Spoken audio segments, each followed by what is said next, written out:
72 participants were asked by the Journal of Positive Psychology in a survey to complete various questionnaires and skills. The results showed that patience is actively associated with various aspects of well-being, life satisfaction, and self-esteem. Individuals who were more patient could exert more effort in pursuing their long-term goals. And in a world that constantly pushes us to move fast, to do more, to be everything and everywhere at once, the virtue of patience has never become more powerful and honestly more overlooked. And as the study shows, patience doesn't just help your mental clarity, it helps you achieve your goals and find higher levels of happiness. Let's dive into finding patience. Let's start off by defining patience. Patience is the ability to endure difficult situations, delays, or challenges without succumbing to anger or frustration. It's a stoic feeling where you remain composed despite adversity. Let's define impatience. That is a tendency to be easily restless when things do not happen quickly and you push for immediate results. And if we look at the challenges we face nowadays, it's all about instant gratification. Our environment pushes us towards impatience. Instant gratification is now just the norm. We want our food delivered in 15 minutes. We want our emails responded to in seconds and our success achieved overnight. And social media doesn't help here because it gives us a huge amount of dopamine hits every single time we swipe. I will be the first to say I'm at fault here. We swipe videos that take way too long to get to the point. We skip parts of long form videos that we don't want to hear. And we skip songs that we don't want to drive to work to because they're not what we're in the mood for. So let's stop for a second right now and let's think about all the tasks that you do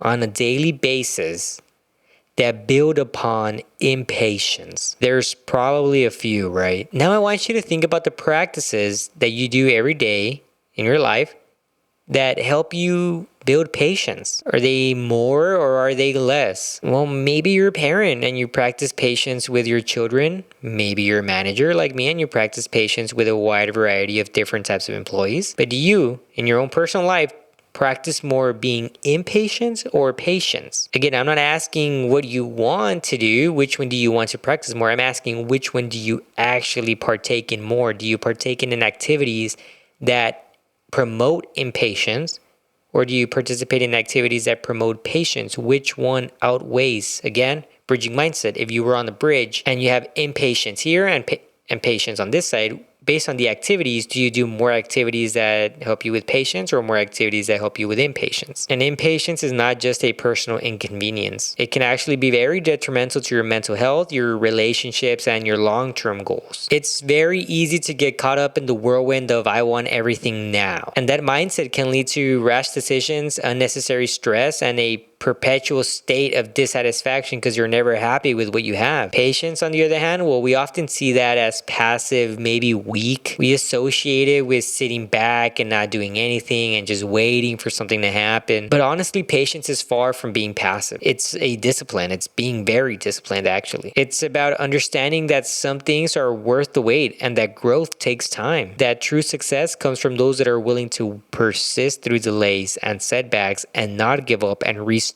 every single time due to impatience. The first step to embracing patience is to change the way that you perceive delays. You don't have to always see them as obstacles. You can see them as a way for an opportunity to reflect on yourself and to grow and learn. For example, maybe you're waiting for a promotion at work and instead of feeling frustrated by the delay, you use this time to build on new skills and to strengthen your relationships with your managers, with your team, with other departments. And maybe that helps you prepare yourself to be ready for that promotion and you actually master everything that you have. And that kind of shifts your mindset, right, from somewhere where you were impatient to being proactive and actually developing skills even further. I want you guys to consider the story of Steve Jobs here because he was actually ousted from Apple in 1985. And instead of being impatient and crying about it and trying to reclaim his position off the bat, he actually went on to start a business called Next.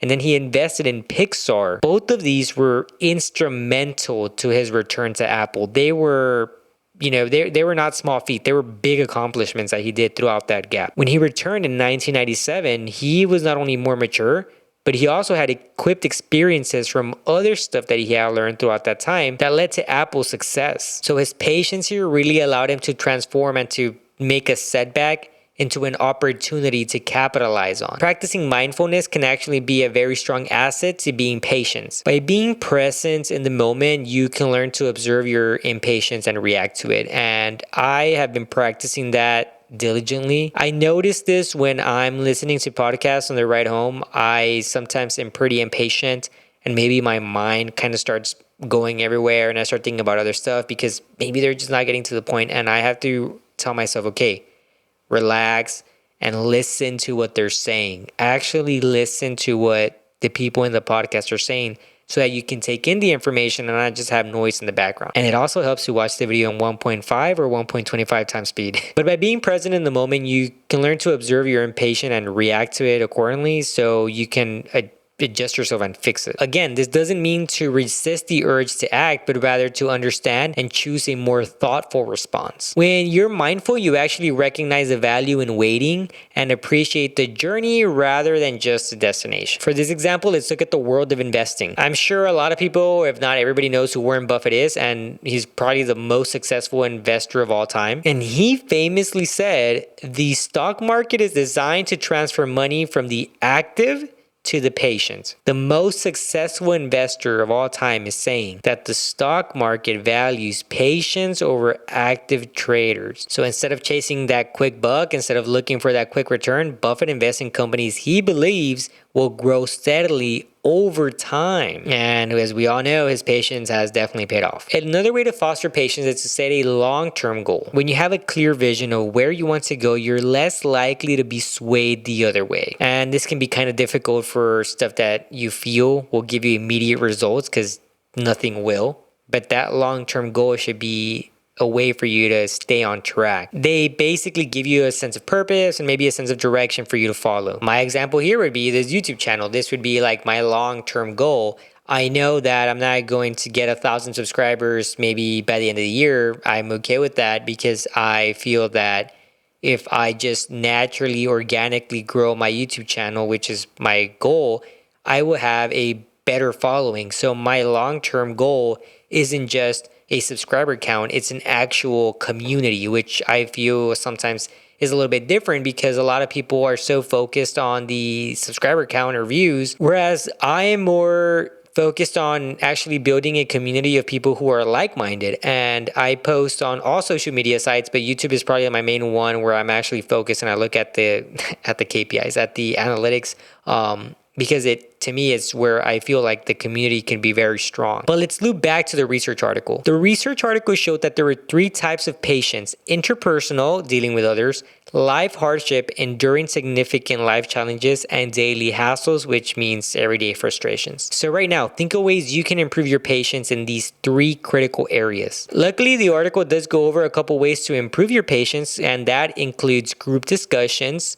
and exercise and meditation. I find the group discussion to be quite interesting because it seems that having participants actively listen and participate in the discourse increases patience for some reason. I think that's pretty cool because I think that you can implement that pretty easily at work with your team. If you want to make your team be more patient, maybe you do this. You do group discussions with them. Exercise, I think that's pretty good, right? Because exercise is pretty simple and I think it makes sense in the sense that you take photos of yourself maybe every month or maybe every week. I don't know how often, or you weigh yourself or you measure your body and you can see that progress. And maybe over the course of 6 months, that compounding difference that at first may not have been much turns into a drastic change. So exercise definitely does test your patience, and it's a way of proving to yourself that over time things do get better if you put in the work. Meditation off the bat will definitely help you with patience, but it's extremely hard. I feel at least for me, it's very hard to meditate because my brain just goes insane and it's hard for me to just shut up in my head. And I keep thinking about stuff. So I'm still practicing and trying to find better forms of meditation and actually being active with it. It's definitely difficult, but I do recommend that because it is a way to build patience. And I can actively see myself struggling to be patient and to just be quiet in my head, that it's almost like a muscle that I didn't work, right? That's how I view it, is that it's a muscle that's too weak for me right now and that I need to strengthen. And it kind of makes me want to do that because I want to be better at doing that. I can see that I'm lackluster there, and it kind of upsets me. I'm like, why can't I just do it? Everybody's meditating. The app sounds good. I'm on the Sam Harris app. So try that. Try meditating. See how it works, and see if you also feel like I do, and maybe it's a way to build good patience. Patience is more than just the ability to wait. It's about the wisdom to recognize that some things just take time. They take time to bear fruit. It's definitely a powerful virtue that, when cultivated, can lead to great success. If you reframe, delays to opportunities, or maybe you practice mindfulness and you set your long-term goals, you can actually transform impatience into a source of strength. So just remember that patience is not about doing nothing. It's about doing the right things at the right time, and about capitalizing on opportunities. You just have to trust the process here and understand that good things will truly come to those who wait. So next time you feel the urge to just push ahead and rush forward, take a step back, breathe, and let patience guide you. And you'll see that the rewards of patience far outweigh those of instant gratification. And that's it for today's video. I hope you guys enjoyed it. If you did, please make sure you like, comment, and subscribe, and I'll see you in the next video. Thank you.